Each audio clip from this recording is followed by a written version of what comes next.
que ce soit le FPI, que ce soit le RHDP. Même en France ici, là. Même en France ici, Président, je peux parler une fois. Au moins, là. Et au moins, ils ont eu le courage. Président, moi, je suis monté parce que... Non, s'il vous plaît, Crespo. Oui. Et aussi, ils ont eu le courage. Moi, je suis monté pour venir parce que Tom était là à parler. Je voulais parler un peu pour que on ne va pas dans tous les sens, en fait. Moi, je suis monté. Moi, ce que j'aimerais dire là, il n'y a aucun parti politique en Côte d'Ivoire qui n'est pas patriote, en fait. Parce que quand moi, je dis patriote, qu'il y a les gens qui veulent que c'est les Ivoiriens qui doivent gouverner la Côte d'Ivoire. Quel que ce soit dans le RHDP, ceux qui sont à la tête de la Côte d'Ivoire, ceux qui sont à la tête de la Côte d'Ivoire ne sont pas des étrangers. Oui, mais... Et moi, tant que ce discours-là sera tenu là, oui. je ne vais jamais me reconnaître dans ce combat. Même s'il va dans le RHDP, il y a les gens aussi qui sont là-bas comme ça. Monsieur, on s'en fout de ça. Oui, mais c'est pas ça, ça pose pas un problème aussi. Personne n'a me dit où je dois aller. Ça, c'est ma vie. Non, je n'ai pas dit il faut partir. J'ai dit même dans le FPI. Non, écoute-moi. Okay. Ça, je m'en fous de ça. Je peux choisir mes amis. Je peux choisir avec qui je marche. Oh, président, choisir les amis, là, ça revient c'est la même chose, là. Sinon, en France, là, il y a la Légion étrangère. Dans l'armée américaine, là, même j'étais chez un vieux, là, qui est GPS. Sa fille, là, elle est dans l'armée américaine. OK? Donc, c'est pas vous qui allez nous apprendre qu'il y a des... La Côte d'Ivoire aussi n'est pas un pays développé aussi que ça. Il y a des Indiens. Nous, on ne sait rien fabriquer. Je ne sais pas si tu as été à Londres. Écoute-moi. Si tu as été à Londres, le maire de Londres, le premier ministre de l'Angleterre, est-ce que tu sais qu'elle est noire? Non, président, ça c'est les pays développés. Elle est immigrée. En Allemagne, là, vous êtes assis chez les gens et c'est vous qui voulez prendre des gens. On ne se plaint jamais, hein. Vous dites pourquoi on est chez les gens. C'est comme ça la rentrée non, chez vous. On ne dit pas pourquoi les gens sont chez nous, hein. C'est pas ce qu'on est en train de dire. Non, quand c'est comme ça la rentrée chez vous. Écoutez quand on parle aussi. On n'est pas là pour dire pourquoi il y a les étrangers chez nous. Hein. Moi, ce genre de discours-là, je n'ai même pas envie de... Bon, ok, bon, moi, je t'ai monté pour dire, bon, je pensais que je pouvais débattre avec toi, mais hey, avec Tom, comme Tom est parti déjà. Je pense qu'il n'y a pas de possibilité. Ok, donc je laisse le panel. Je pense qu'on ne va pas s'entendre, tu vois. Non, c'est pas qu'on ne peut pas s'entendre, mais on se comprend quand même, c'est ce qui est bon. On se respecte beaucoup. Oui, voilà, c'est pourquoi moi je ne ferai jamais panel pour venir. Pour ne pas qu'on aille loin. Je n'ai jamais le fait. Moi, j'ai déjà adopté ma posture. Ça seulement je peux faire. J'ai adopté ma posture. Ceux qui veulent marcher avec moi, marcheront avec moi. Ceux qui ne veulent pas, je suis reconnaissant. Voilà, moi dans tous les cas, moi, je n'ai jamais fait panel, venir t'insulter, hein, mais dans les idées, là, on peut débattre sur ça. Je peux critiquer tes prises de position, mais jamais je vais venir mettre la personne pour dire non, tu es comme ça, non. Merci en tout cas, président. Bon panel. J'ai même publié une de tes vidéos aujourd'hui. Président. Voilà, et j'espère que tu as vu ta vidéo. Président, ça me gêne même pas même. Moi, président, ça me gêne même pas. Crespo, pardon. Moi, président, c'est que moi je veux. Ça me sert à rien qu'on débatte. Oui, non. Président, est-ce que ce que j'ai dit là, c'est mauvais? Est-ce que ce que j'ai dit de toi là, c'est mauvais? Non, président, je vais supprimer le débat. Ça me gêne même pas. Voilà, non. Mais attends, c'est que il y a un côté, tu as oui, moi, ce que je suis en train de dire, président, importe là, ta prise de position là. Pardon. Non, mais attends, je finis, s'il te plaît. Non, attends. Non, s'il te plaît, laisse-moi finir, s'il te plaît. J'ai fait bref. Président, peu importe ta prise de position là. Moi, Crespo, je te dis ça, c'est pas pour faire plaisir aux gens. Je vais jamais venir faire panel, venir m'attaquer si ta vie ou bien si quelque chose. Parce que je sais que tu es un débatteur.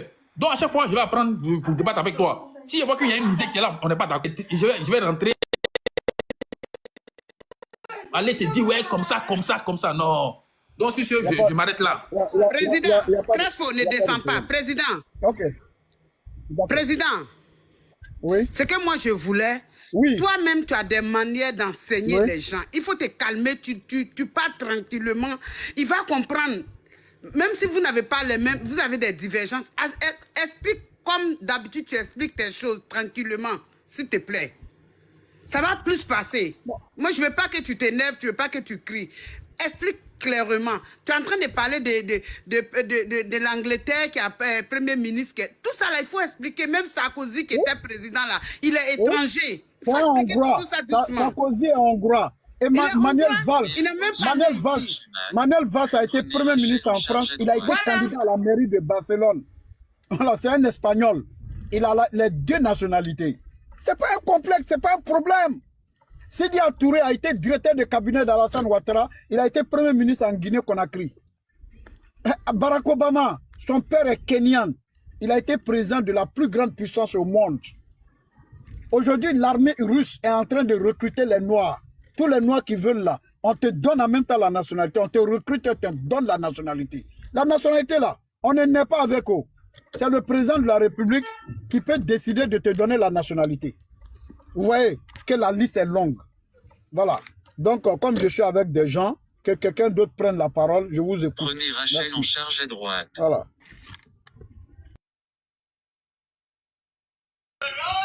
Des excès de l'ivoirité. Président, si tu veux, je peux parler un peu. Oui, tu peux parler, tu as posé une question, on répond à la question. Puisque tu veux nous ramener sur quoi? Nous, pour nous, là, Niamsi n'est pas la personnalité, ok? La personnalité indiquée pour dire à quelqu'un en Côte d'Ivoire, ok, qu'il est Bouki. Il est venu, il est un satrape reptilien, est venu spécialement pour troubler le sommeil des Ivoiriens. Non, et satrape, même si, oui, même si tu es Ivoirien d'origine, on peut te dire ça c'est pas un... Oui, mais lui, il n'est pas qualifié pour le dire. Et ça ne peut pas être la voix de GPS. Et moi, toute personne qui va chercher à m'apporter la contradiction sur ce débat-là, je pense qu'on va mener le débat. Ouais. Voilà, on va moi, en fait, c'est la partie qui me plaît chez toi. Voilà. Moi, en fait, parce que je ne vais pas aller me cacher pour venir faire un live sans que... Voilà, parce que je ne me vois pas. Je sais que le débat, tu es prêt pour le débat. Oui. Moi, c'est ce qui me plaît chez toi dans tous les sens, en fait. Oui, je ne pense pas à un moment que le fait de rappeler l'histoire peut rabaisser notre combat. Est-ce que c'est en 1990 qu'Alassane Ouattara a eu la nationalité? Non. Est-ce que M. Alassane Ouattara a été naturalisé? Non, je ne suis pas au courant de ça, il ne pense même pas. Donc, est-ce que Guillaume Soro n'a pas mené le combat pour la réhabilitation de M. Alassane Ouattara en Côte d'Ivoire? Oui, président.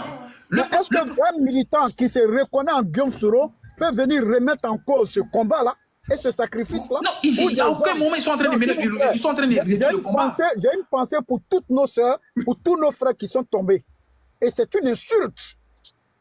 C'est une insulte. Et même le président Guillaume Soro, qui est le leader de GPS, là, il ne peut pas tenir ces propos-là. Parce que le jour où il va tenir ces propos-là, mais il aura les morts même qui sont morts là, qui vont se retourner dans les tombes. C'est ça la réalité. Ok, oui? Attends, j'ai fait mon... Non, vas-y. C'est un échange. Président, moi, c'est en fait, le problème qu'il y a là actuellement, là, moi, je ne vois même pas en quoi réellement ça peut salir le combat passé, là. Ah bon? Non, Crespo. Parce que, oui, maman, laisse-moi développer un peu, parce que... Ok, on t'écoute alors, vas-y. Moi, c'est que le professeur Franklin, qu'est-ce qu'il était en train de dire dans son discours? Parce que, rappelez l'histoire là, ça ne salit pas l'histoire, c'est juste un rappel. Bon, qu'est-ce qu'il a rappelé? Qu'est-ce qu'il a rappelé? Pardon? Qu'est-ce qu'il a rappelé?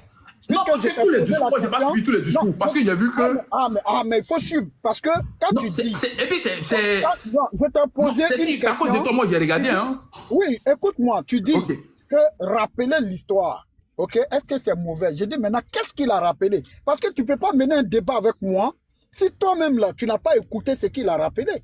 Tu ne peux pas dire, est-ce que rappeler l'histoire, là, est mauvais? Mais moi, maintenant, je te pose la question de me dire... C'est quelle histoire il a rappelé? Je t'ai posé la question tout à l'heure. Ok, le fait de dire... S'il vous plaît, puisque tu ne sais pas, je t'informe. Je t'ai posé maintenant la question tout à l'heure. Parce qu'il faut qu'on fasse le débat, il faut que tu aies toutes les informations.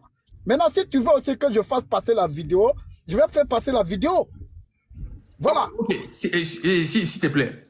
Voilà, je t'ai posé aussi la question tout à l'heure. Est-ce que M. Alassane Ouattara a été naturalisé? Est-ce qu'on lui a donné la nationalité en 1990? Non, je ne pense pas. Sa nomination comme Premier ministre de Côte d'Ivoire. Je ne pense pas. Donc, si tu ne penses pas, est-ce que le dit, ce n'est pas un mensonge? Bon, président, le fait de le dire, quand lui le dit là, il sait pourquoi il est en train de dire. Non, mais il ment. Donc, comme il sait, lui, il sait pourquoi. Nous aussi, on sait de quoi on parle. Le frère, viens pas parler, t'as posé une question. Viens pas me parler, le frère. Viens pas parler, t'as posé une question. Moi, je ne suis pas monté. Il t'a posé une question qui est simple. Si tu veux parler, le frère. Calmez-vous, laissez-moi discuter avec vous. Ne vous mêlez pas. J'ai dit, comme toi, Crespo, tu ne sais pas. Tu dis que lui, il sait de quoi il parle. Maintenant, moi, je le mets au défi pour lui dire qu'il est un menteur. Et j'apporte aussi mes preuves. Ok? Mon souhait que... La réconciliation. Mon souhait que vous faites un débat. Au forum de la réconciliation, M. Alassane Ouattara est le seul homme politique en Côte d'Ivoire qui a montré le papier de tous ses parents, y compris lui-même. C'est qu'aucun homme politique n'a encore fait dans ce pays. Maintenant, si Franklin Nyamsi vient s'arrêter devant les Ivoiriens et dit que c'est en 1990 que M. Ouattara lui a donné la nationalité, mais c'était un mensonge. Maintenant, quand nous on vient dire aux gens que ce qu'il dit là est faux, il ment. Crespo, mais est-ce que ça là, c'est aussi un problème? On ne fait que lui apporter la contradiction de son mensonge et puis on le met au défi de venir nous dire le contraire de ce qu'il est en train de dire. S'il veut, la meute veut zacasser, mais c'est le droit de zacasser, mais nous on va lui dire qu'il est un menteur. C'est de ça qu'il s'agit, Crespo. Ouais, voilà le débat. Et moi, ce que je veux que toi, Crespo, tu prennes le temps d'écouter. Je vais passer la vidéo, ok? Voilà, et puis on va écouter ensemble ce qu'il a dit. Parce que moi, c'est sur les dits des gens, hein, quand je juge, je ne fais pas comme les autres. Hein. Voilà, ou quelqu'un tout à l'heure vient d'envoyer un message à ministre Konaté Siriki que Parigo aurait dit que la place de député qu'il a eu là, que c'était ma place. Et donc je lui ai dit, est-ce qu'il peut m'envoyer la capture d'écran ou la vidéo? Il m'a dit, ah, que c'est quelque chose que les gens ont dit, que lui-même il ne croit pas à ça. J'ai dit, mais bon, après on a mis le débat, on a mis dans amusement, on a commencé à rire. Ok? Et moi, de ma position là, jusqu'à aujourd'hui, là, je parle avec les ministres. Je parle aujourd'hui avec des personnalités. De ma position où je suis. Donc, je ne suis pas les camarades. Ces petits bambins, ces petits plaisantés sur les réseaux là. Je ne suis pas les camarades. Voilà, j'ai arrêté. Moi là, j'ai arrêté d'être très simple, d'être très sage. On va faire les manières. On va écouter. Voilà. On va écouter. Attendez. On va écouter. Voilà. Je suis obligé ce matin de faire cette communication pour m'adresser. Je ne sais pas si vous entendez, hein. C'est le volume est très bas. Qui est un cadre de GPS, membre de la COC, et responsable chargé de la formation et du livre. Et les discours qu'il tient sont des discours qui s'apparentent à des discours de l'extrême droite. Et je suis inquiet qu'un tel personnage soit nommé comme chargé de la formation. Je suis inquiet parce que la crème militante, si la crème militante de GPS se fait former à Franklin Nyamsi, alors il y a de quoi s'inquiéter. Je vais vous faire suivre son discours ensemble et je vais tirer une conclusion. Parce que comme j'ai l'habitude de le dire, le silence devant le crime a ses implications. Est-ce que vous entendez, Crespo? Oui, président, on attend. On devient coupable, on devient co-auteur de panneaux de silence. Suivons la vidéo. Voilà, c'est pour eux là-bas. On fait tout pour assimiler le FPI qui a été créé à l'époque pour fonder une nation africaine socialiste de Côte d'Ivoire. Moi, j'ai lu le programme de 1988 du FPI. C'était un programme de création d'une république intégrée. Depuis 1988. Panafricaine de Côte d'Ivoire. On fait tout pour mettre dans le crâne des Ivoiriens que FPI, c'est l'hérité. Maintenant, on s'arrête comme ça, on dit, c'est pas fini. Voilà. Que l'essai là, il est trop gros. On les voit venir. Il faut qu'on envoie quelqu'un pour casser ça un peu. Petit marteau, casse-gros caillou. On envoie un type inconnu au bataillon de la classe politique ivoirienne. Depuis 1960, un type qui a acheté dans les années 80 sa maison en tant que voltaïque à Abidjan, c'est là, vous connaissez ça, qui a été décoré par la Côte d'Ivoire en tant que voltaïque. On le prend, on lui donne la nationalité ivoirienne, on lui donne la primature. Et la première idée qu'il a, c'est de créer la carte de séjour. C'est gentil. Comme moi, je le connais bien. Ok. Je pense que ce sur quoi je fais mon live là vient de sortir. On lui donne la primature. D'abord, on lui donne la nationalité ivoirienne et ensuite, on lui donne la primature.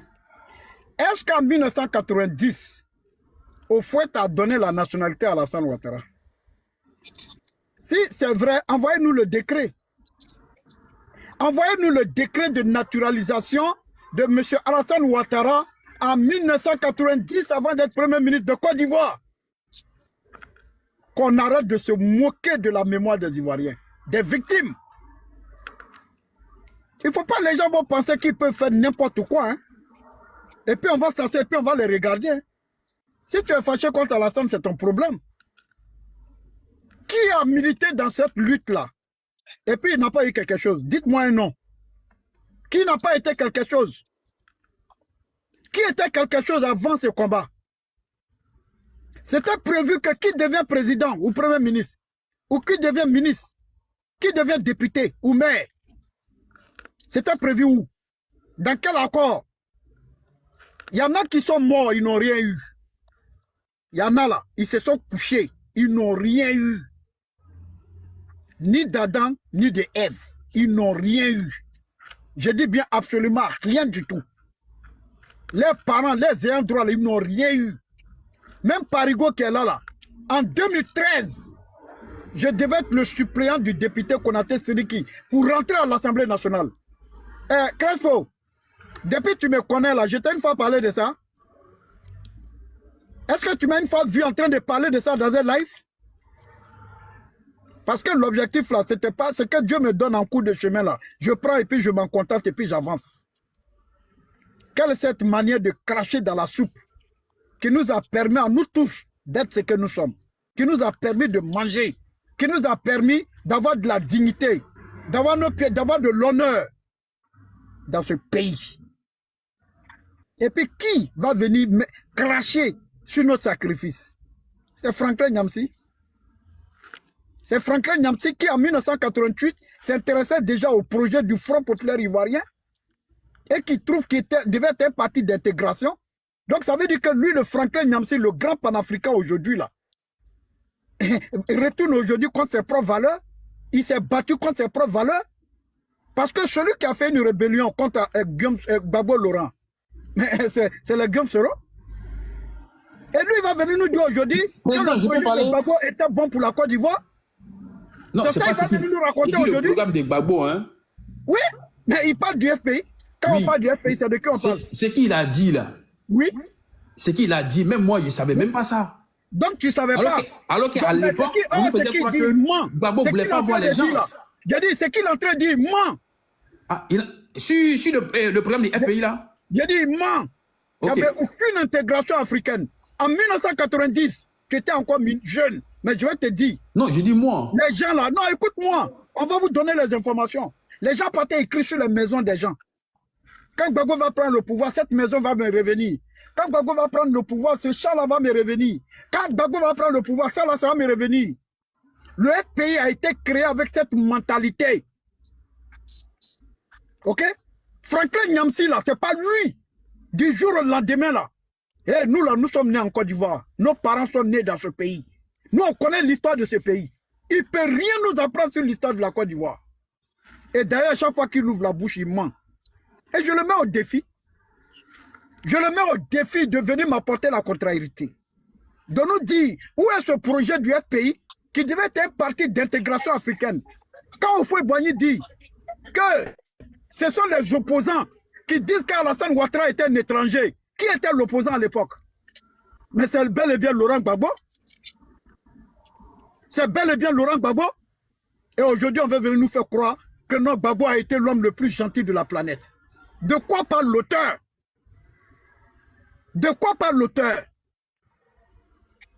Qu'est-ce que lui peut nous apprendre sur l'histoire de notre pays, sur l'histoire de la Côte d'Ivoire? Il peut nous apprendre quoi? Déjà, le fait de dire qu'en 90, qu'avant que Ouattara soit nommé Premier ministre de Côte d'Ivoire, on lui a donné la nationalité. Qui nous sort le décret? Si on me sort le décret de naturalisation du président Alassane Ouattara, avant d'être Premier ministre, j'arrête de faire la politique. Je le mets au défi. Je le mets au défi. Tout le monde a entendu le président Houphouët-Boigny ici. Qui a dit que Ouattara était burkinabé? Il a dit que ce sont les gens de l'opposition. Mais M. Ouattara est de la grande métropole de Kong. De la famille, il est descendant de Sékou Ouattara. Et lui, il va venir nous faire croire que c'est un inconnu, un Burkinabé inconnu, qu'on ne connaît ni d'Adam ni de F de la Côte d'Ivoire, que les gens sont allés chercher pour venir mettre ici. Alors que sa maman vient de Béléba. Alors que son père vient de Congo. Il est le seul à avoir apporté cette preuve en Côte d'Ivoire. De quoi parle l'auteur? Mais chaque fois qu'il ouvre la bouche uniquement, est-ce que la nationalité de M. Alassane Ouattara, en 2025, là, ça change quoi dans le quotidien des Ivoiriens? Ça va réhabiliter le GPS? Ça va annuler le fait d'en parler là, ça change quoi aussi? Mais le fait d'en parler là, c'est ce qui ment aux gens et il veut nous distraire. On ne va pas laisser la distraction. Donc si ça ne change rien, alors qu'on nous laisse mener le débat, la preuve, je ne suis pas allé sur son panel, la preuve, il n'a jamais ouvert son panel à la contradiction. C'est que nous on fait. Nous on ouvre nos panels à la contradiction. Mais lui, il n'a jamais ouvert son panel à la contradiction. C'est lui seul qui vient. Il s'arrête, il parle et puis il s'en va. Parce que dans son ADN là, il y a ce qu'on appelle, c'est-à-dire, il est dictateur de base. Même dans les réunions, Franklin Nyamsi est dictateur de base. Il est dictateur sur tous les plans. Il n'accepte jamais la contradiction. Donc si on me dit que ça fait quoi? Mais nous on est sur nos panels et nous sommes en train d'en parler. Et nous voulons échanger avec des gens qui sont prêts aussi à nous apporter de la contradiction. On les prend, on donne la parole à tout le monde. Chacun s'exprime. Mais c'est mentir. Si moi je laisse faire, qu'en 90, Houphouët-Boigny a donné la nationalité à Alassane Ouattara en 1990 là, frère, c'est que moi-même je suis un lâche devant l'histoire. Et je ne vais jamais accepter d'être un lâche devant l'histoire. Si Nyamsi est un dieu pour certaines personnes là, ok? Nous, pour nous, il n'est pas un dieu. Il n'est même pas un exemple. Non, un humain ne peut même pas oser être dieu de quelqu'un. Non, parce que dans la jamais pensée, de la vie. le fait qu'on le critique là, c'est pourquoi on fait panel et puis on dit on veut rabaisser Parigo. J'ai dit, on cherche à rabaisser ce qui est debout. On cherche à rabaisser ce qui est debout. Ça veut dire que les sujets que j'aborde là sont des sujets existentiels. Ces sujets-là sont vrais. Ça veut dire que ces sujets-là, je dis la vérité. Et on ne va pas se laisser distraire. Parce que moi, ce n'est pas Franklin Nyamsi que j'ai suivi. Hein. Celui que j'ai suivi s'appelle Guillaume Soro. Il m'entend, il m'écoute, il me connaît. Moi, avant de rentrer dans ce combat, là, on a parlé. Ce n'est pas à l'occasion des réseaux sociaux. Donc moi, Franklin Nyamsi, là, il ne peut pas usurper le titre de GPS et puis continuer à blablater, à raconter des choses qui ne sont pas vraies, à marcher sur le sacrifice des hommes et des femmes. Oui, Guillaume Soro et Alassane Ouattara aujourd'hui sont idéologiquement opposés. Mais ça reste dans le cadre du débat politique. Et moi, je dis sincèrement, le débat là, on peut régler tous les problèmes dans le débat. Dans le débat d'idées, dans la contradiction. Ok? Voilà le message que nous on passe ici. Nous ne sommes pas là en train de chercher à parler de lui. Mais c'est le fait d'utiliser le GPS. C'est le fait d'utiliser notre héritage commun, notre combat commun. Et puis chercher à se substituer en lieu et place de certaines personnes. Comme il y a d'autres personnes aussi sur le panel, on va aussi leur permettre aussi de s'exprimer. Parce que moi, je n'ai même plus beaucoup de pourcentage là.